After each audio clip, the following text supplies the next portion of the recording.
नमस्कार दोस्तों, स्वागत है आपका अपने YouTube channel study with R S Saini में। दोस्तों, आज हम परसेंटेज के एडवांस क्वेश्चन को लेके आए हैं और ये हमारा वीडियो पार्ट नंबर 5 है। इससे पहले ऑलरेडी हमने 4 वीडियो YouTube पे डाल दिए हैं। दोस्तों, यदि आप उन वीडियो को अच्छे तरीके से देख लिए तो काफ़ी अच्छे तरीके से वो आपको समझ में आए होंगे। चलिए दोस्तों, आज का ये टॉपिक स्टार्ट करते हैं। इसमें हम हाई लेवल के और एडवांस क्वेश्चन को हल करेंगे जो एग्ज़ाम की दृष्टि से काफ़ी इम्पोर्टेंट बनते हैं। तो चलिए दोस्तों, ज़्यादा वक्त बर्बाद नहीं करके वीडियो के क्वेश्चन देखते हैं। पहला हमारा क्वेश्चन है दोस्तों, किसी वस्तु के मूल्य में 20% वृद्धि होने तथा बाद में 20% की कमी हो तो वस्तु के मूल्य में कितनी प्रतिशत लाभ अथवा हानि होगी। तो देखिए दोस्तों, पहले हमारे पास 20% की वृद्धि हुई है और फिर हमारे पास 20% की कमी हुई है। तो हमें उस स्थिति में कितनी प्रतिशत लाभ अथवा हानि हुई है वो हमें ज्ञात करना है। तो चलिए, 100 पर 20% की वृद्धि हमें कहाँ ले जाती है दोस्तों, 120 पे। और 100 पर 20% की कमी हमें कहाँ ले जाती है दोस्तों, 80 पे। अब डायरेक्ट इनका वो परसेंटेज निकाल लीजिए। 0 से ये 0 कैंसिल, 12 को 8 से इंटू करेंगे तो 96, और ये 96 वैल्यू 100 से कितनी कम है दोस्तों, 4। यानी कहने का मतलब है कि 4% हानि हुई है। एक बार फिर समझ लीजिए दोस्तों, किसी वस्तु के मूल्य में 20% वृद्धि अथवा बाद में 20% की कमी होने पर उस वस्तु के मूल्य में कितने प्रतिशत लाभ अथवा हानि होगी। तो दोस्तों, ऐसी स्थिति में जब दोनों तरफ एक समान संख्या हो, पहले जितनी परसेंट वृद्धि हुई है उसके बाद में वही जो कमी होती है तो हमेशा हानि ही होगी दोस्तों। तो इसका मतलब है कि हमारे पास आंसर में 96 आए हैं। ये 100 से कितना कम है दोस्तों, 4%। इसका मतलब है कि 4% हमें हानि हुई है। चलिए, इसी के आधारित पर एक क्वेश्चन और भी देखते हैं जो एग्जाम की दृष्टि से इम्पोर्टेंट बनता है दोस्तों। ये क्वेश्चन देखिए दोस्तों, ऐसा क्वेश्चन आपको एग्जाम में देखने को बनता है। अगला हमारा क्वेश्चन है, एक वर्ग की भुजा में 10% की वृद्धि होने पर उसके क्षेत्रफल में कितने प्रतिशत वृद्धि अथवा कमी होगी। तो देखिए दोस्तों, आप जानते हैं कि वर्ग की भुजा चारों भुजाएं बराबर होती है और उसके लिए हम सूत्र अप्लाई करते हैं, फॉर्मूला अप्लाई करते हैं। देखिए, भुजा का स्क्वायर, वर्ग के क्षेत्रफल का ये सूत्र होता है दोस्तों, भुजा का स्क्वायर। और यदि उसकी भुजा में 10% की वृद्धि कर दी जाए तो 10% की वृद्धि कहाँ ले जाती है दोस्तों, 110। और यहाँ पर भी 110 लेके जाएगी दोस्तों। 0 से 0 कैंसिल, और 11 को 11 से यदि इंटू करेंगे यानी 11 का वर्ग होता है 121। और 121 दोस्तों 100 से कितना अधिक है, 21। इसका मतलब है कि उसके क्षेत्रफल में 21% की वृद्धि हो जाती है। तो आपको ये ध्यान रखना दोस्तों, यदि हमारे पास यहाँ पे वैल्यू 100 से कम आए तो वह हानि होगी, और यदि वैल्यू हमारे पास 100 से अधिक आए तो इसका मतलब है कि वह वृद्धि हुई है। तो चलिए आगे नेक्स्ट क्वेश्चन की ओर बढ़ते हैं। अगला हमारा क्वेश्चन है, यदि आयत की लंबाई में 20% की वृद्धि तथा चौड़ाई में 10% की कमी हो तो क्षेत्रफल में कितने प्रतिशत की वृद्धि अथवा कमी होगी। आयत के क्षेत्रफल में, आयत की लंबाई में कितने प्रतिशत वृद्धि हुई दोस्तों, 20%। और 20% की वैल्यू हमें कहाँ ले जाती है, 100 में यदि 20 को ऐड करेंगे तो 120। और यदि 10% की कमी हुई है चौड़ाई, तो इसका मतलब है कि यहाँ पे 90 आ जाएगा। 0 से 0 कैंसिल, और 12 को 9 से यदि हम इंटू करेंगे तो हमारे पास वैल्यू आएगी 108। और ये 100 से कितना अधिक है दोस्तों, 8। इसका मतलब है कि 8% वृद्धि हुई है। दोस्तों, हम यहाँ पे डायरेक्ट ट्रिक का यूज़ कर रहे हैं, हमें कोई XYZ कुछ नहीं मानना है। डायरेक्ट आप ट्रिक अप्लाई करोगे, 0 से 0 कैंसिल। यदि 100 से हमारी वैल्यू अधिक आती है इसका मतलब है कि वृद्धि हुई है, और यदि वैल्यू हमारे पास 100 से कम आती है तो इसका मतलब है कि हमारे पास उसके क्षेत्रफल या लंबाई चौड़ाई में कमी हुई है। तो चलिए, आई थिंक ये क्वेश्चन अच्छी तरीके से आपको समझ में आया होगा। आगे बढ़ते हैं। अगला हमारा क्वेश्चन है दोस्तों, एक व्यक्ति अपनी आय का 80% खर्च करता है। यदि उसकी आय में 20% वृद्धि हो तथा उसके खर्च में 10% वृद्धि हो जाती है तो उसके बचत में कितने प्रतिशत वृद्धि या कमी होगी।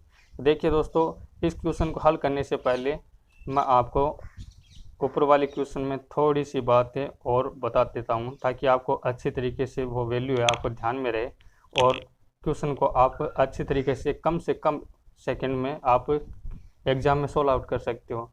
जैसे दोस्तों, मैं एक तरफ यहाँ पे लिख देता हूँ वृद्धि और एक तरफ लिख देता हूँ मैं कमी।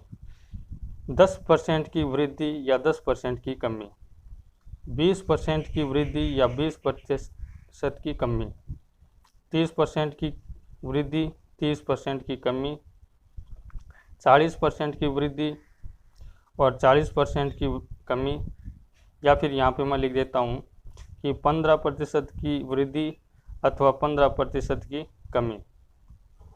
तो क्या होता है दोस्तों कि यदि ऐसी स्थिति आए कि जब दोनों तरफ वैल्यू एक समान हो तो हम इसको कैसे हल करते हैं। जैसे दोस्तों 10 की वृद्धि और 10 की कमी, इस क्वेश्चन को यदि हमें हल करना हो कि किसी भी वस्तु के मूल्य में सबसे पहले 10% की वृद्धि होती है या उसके बाद में 10% की उसमें कमी होती है, तो बताइए उस जो वस्तु है उसके मूल्य में कितने प्रतिशत लाभ अथवा हानि होती है या कमी अथवा वृद्धि होती है। तो ऐसी स्थिति में हम क्या करते हैं दोस्तों कि 10 और यहाँ पे इंटू 10 करते हैं। ऊपर मैंने ये ट्रिक यूज़ की थी। यहाँ पे हम 0 से 0 कैंसिल करेंगे तो हमारे पास दोस्तों 1 आएगा। यहाँ पे कितना आएगा दोस्तों, 1 बनता है। तो हम इसको हल कैसे करते हैं दोस्तों, बिना ट्रिक मैंने ऐसे हल किया था कि 10% की वृद्धि यानी 110 गए थे और 10% की कमी यहाँ पे कितना आया था दोस्तों, 90। तो 0 से 0 कैंसिल, 11 को 9 से इंटू करेंगे 99 और 99 100 से कितना कम होता है दोस्तों, 1% कम होता है दोस्तों। तो इसलिए यहाँ पे कितनी कमी हुई थी, 1।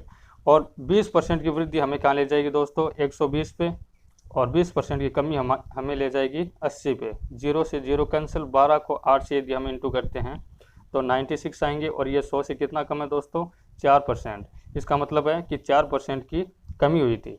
तो देखिए दोस्तों, ऐसा नहीं करके हम डायरेक्ट इसका ट्रिक के द्वारा इसको देखिए ट्रिक यूज़ करते हैं। यहाँ पे 0 से 0 कैंसिल, 2 को 2 से इंटू करो आप, 4% की कमी, डायरेक्ट आप इसका आंसर दे सकते हो। 0 से 0 कैंसिल, 3 को 3 से इंटू करें और 9% की कमी, डायरेक्ट आंसर दे सकते हो। यहाँ पे 0 से 0 कैंसिल, 4 को 4 से यदि आप इंटू करोगे तो इसका मतलब है कि 16 आएगा और 16% की कमी होगी। मैंने आपको बता दिया दोस्तों, यदि हमारे पास दोनों तरफ वृद्धि या कमी में वैल्यू यदि समान है तो ऐसी स्थिति में हमेशा कमी ही होगी दोस्तों। 4% की कमी, 9% की कमी, 16% की कमी, और यदि 15% की वृद्धि और बाद में 15% की कमी होती है तो ऐसे क्वेश्चन में क्या होता है दोस्तों कि यहाँ पे हमें काटने के लिए 0 तो है नहीं, और तो सीधा आप डायरेक्ट 15 को 15 से यदि इंटू करोगे तो हमारे पास आएंगे 225। तो मैंने आपको पहले वीडियो में ऐसे एग्जांपल समझाए थे दोस्तों कि परसेंटेज हमेशा 2 0 को कैंसिल करता है। अब हमारे पास इसमें 2 0 काटने के लिए तो कुछ तो है नहीं, तो हम क्या करते हैं कि जो हमारे पास रिमेन्यू बचे आए हैं इसके इकाई के अंक के बाद में 2 0 की जगह इकाई के 2 अंक को छोड़कर यहाँ पे हम ये दशमलव लगा देंगे। तो इसका मतलब है कि 2.25% की कमी हुई है दोस्तों, 2.25% की कमी। यानी किसी वस्तु के मूल्य में 15% पहले वृद्धि होती है, उसके बाद में 15% कमी होती है। तो ऐसी स्थिति में क्या होगा दोस्तों, वस्तु के मूल्य पर क्या प्रभाव पड़ेगा कि 2.25% कमी होगी। तो आई थिंक ये क्वेश्चन आपको अच्छी तरीके से समझ में आया होगा। आप डायरेक्ट इसमें ट्रिक को अप्लाई करोगे दोस्तों तो आपका समय बचेगा और आपका क्वेश्चन है वो अच्छे तरीके से सॉल्व आउट होगा। चलिए आगे बढ़ते हैं। अगला हमारा क्वेश्चन है दोस्तों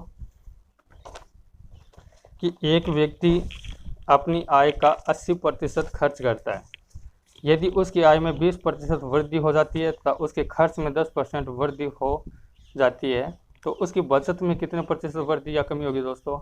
चलिए इस क्वेश्चन को हम सॉल्व आउट करते हैं। ये अगर आप ऐसा क्वेश्चन एग्ज़ाम में बहुत बार बनता है दोस्तों, मैं आपको इसकी शॉर्ट ट्रिक बताऊंगा। डायरेक्ट ट्रिक के द्वारा हम इस क्वेश्चन को हल करेंगे, और जितनी आप ट्रिक के द्वारा दोस्तों हल करोगे उतना क्वेश्चन का आंसर आपका जल्दी बनेगा दोस्तों। सबसे पहले मैं आपको समझाने के लिए यहाँ पे लिख देता हूँ कि ये उस व्यक्ति की आय है, ये खर्च है और ये बचत है दोस्तों। तो देखिए उसकी आय कितनी है दोस्तों, हम 100 का बेस लेके चलते हैं कि उसकी आय 100 है। तो खर्च कितना है दोस्तों 80, और उसकी बचत कितनी होगी दोस्तों, यदि उसकी आय 100 रुपये है, 80 रुपये वो खर्च कर देता है तो उसके पास कितना बचेगा दोस्तों 20 रुपये। और यदि क्वेश्चन में कह रहा है कि उसकी आय में 20% की वृद्धि हो जाती है, कि 100 में 20% की वृद्धि हमें क्या ले जाएगी दोस्तों 120, तथा उसके खर्च में 10% की वृद्धि हो जाती है। तो अब दोस्तों अधिकांश स्टूडेंट यहाँ पे गलती कर देते हैं कि उसके खर्च में 10% की वृद्धि, 10% की वृद्धि दोस्तों यहाँ पे लोग लिख देते हैं कि 110 लिख देते हैं। ऐसा कुछ नहीं होता है दोस्तों, कि हमें 80 का 10% निकालना है। 80 का 10% कितना होता है दोस्तों 8% होता है, और पहले खर्च कितना हुआ था 80%, और अब 8% और अधिक होने लगा। इसका मतलब है कि 88% जो है उसका खर्च होता है।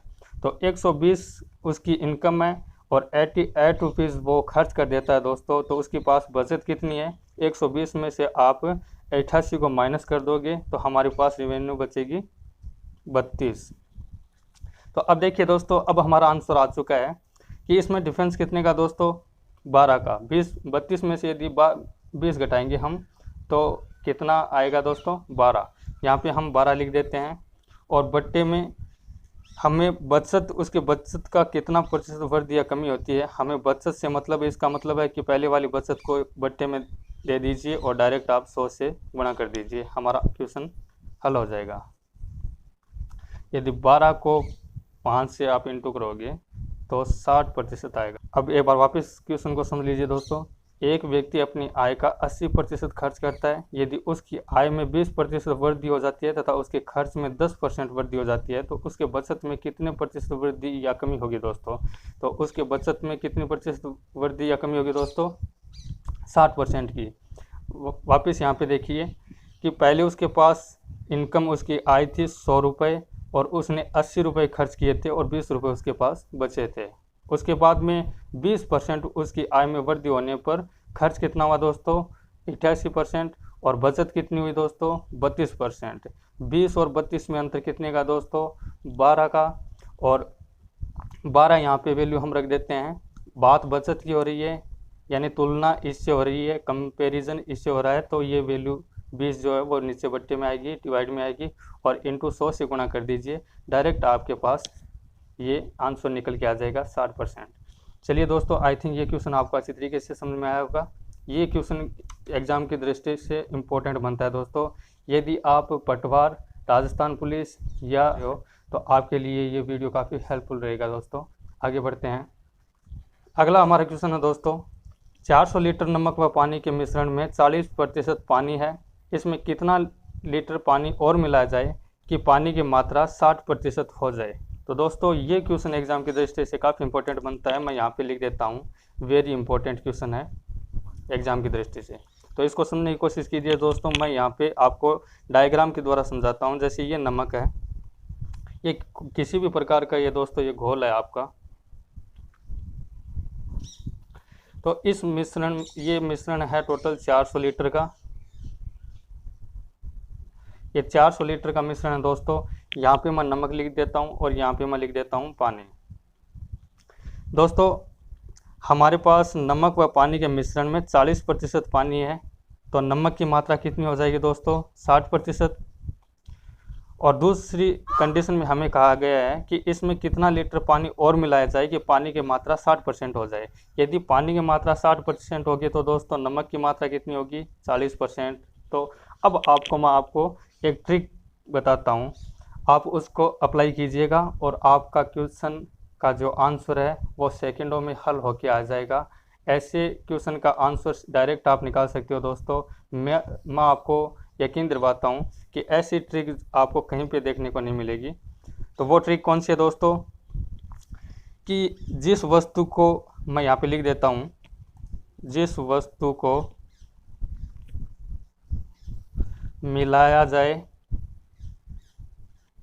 या निकाला जाए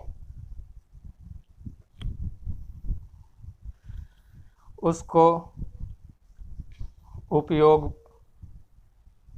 में नहीं लेना है। ये हमारी ट्रिक है दोस्तों। जिस वस्तु को हम मिलाते हैं या निकालते हैं उस वस्तु को हमें नहीं काम में लेना है। जैसे यहाँ पे देखिए दोस्तों, इसमें कितना लीटर पानी और मिलाया जाए, तो इस पानी को हम क्रॉस कर देंगे दोस्तों, इसको हम यूज़ में नहीं लेंगे और डायरेक्ट आप उस टोटल मिश्रण को रख दीजिए। ये 400 लीटर का ये घोल है और इसको इंटू कर दीजिए डायरेक्ट। इस जोड़े को यहाँ पे जैसा है वैसा लिख दीजिए 60/40, 0 से 0 कैंसिल और ये 10 बार 60 को यदि 10 से आप मल्टीप्लेक्स करोगे तो आपके पास वैल्यू आएगी 600 लीटर। तो टोटल घोल कितना हो गया दोस्तों? 600 लीटर का घोल हो गया। ये जो टोटल मिश्रण है ये 600 लीटर का हो गया और पहले हमारे पास टोटल कितना था? 400 लीटर। और यदि हम 600 में से 400 यदि माइनस करेंगे तो बचता है हमारे पास 200 लीटर। तो इसका मतलब ये है दोस्तों कि उस मिश्रण में 200 लीटर पानी को हम और मिलाएंगे कि उसमें पानी की कुल मात्रा है जो 60% हो जाएगी। जैसे क्वेश्चन ऐसे बन जाता है दोस्तों कि 400 लीटर नमक व पानी के मिश्रण में 40% पानी है, इसमें कितना लीटर पानी वाष्पीकृत कर दिया जाए, अर्थात उस पानी को गर्म करके उड़ा दिया जाए कि पानी की मात्रा 60% हो जाएगी या 20% हो जाएगी या 30%, जो भी है दोस्तों। तो ऐसी कंडीशन में आपको ये ट्रिक अप्लाई करना है कि पानी को हम बाहर निकाल रहे हैं, इसका मतलब है कि पानी को ख़त्म कर रहे हैं। तो ऐसी स्थिति में आपको पानी को क्रॉस कर देना है और नमक वाले जोड़े को यहाँ पे एडिंग में लेके आना है। जैसे क्वेश्चन हमारे पास ऐसा बन जाए दोस्तों कि 400 लीटर नमक व पानी के घोल में 40% नमक है, इसमें कितना प्रतिशत नमक और मिला जाए कि नमक की मात्रा 60% हो जाए। तो ऐसी स्थिति में मैंने आपको बता दिया है कि ये कोई भी वस्तु मिलाई जाए या निकाली जाए उसको यूज़ में नहीं लेना है। तो ऐसी स्थिति में हम नमक वाले इस जोड़े को क्रॉस कर देंगे और पानी वाला जो जोड़ा है वो इसके साथ डायरेक्ट यहाँ पे लिख देंगे और इस कैलकुलेशन को हल करेंगे, हमारे पास आंसर निकल के आ जाएगा। आई थिंक ये क्वेश्चन आपको अच्छी तरीके से समझ में आया होगा। यदि दोस्तों आपको कुछ डाउट रह जाए तो इस वीडियो को एक बार वापस फिर से देखिएगा, आपकी डाउट जो है वो क्लियर हो जाएगी। इसी के साथ हम आज का ये वीडियो एंड करते हैं दोस्तों। आई थिंक आपको बढ़िया तरीके से समझ में आएगा। तो इसी के साथ जय हिंद, जय भारत। थैंक यू दोस्तों।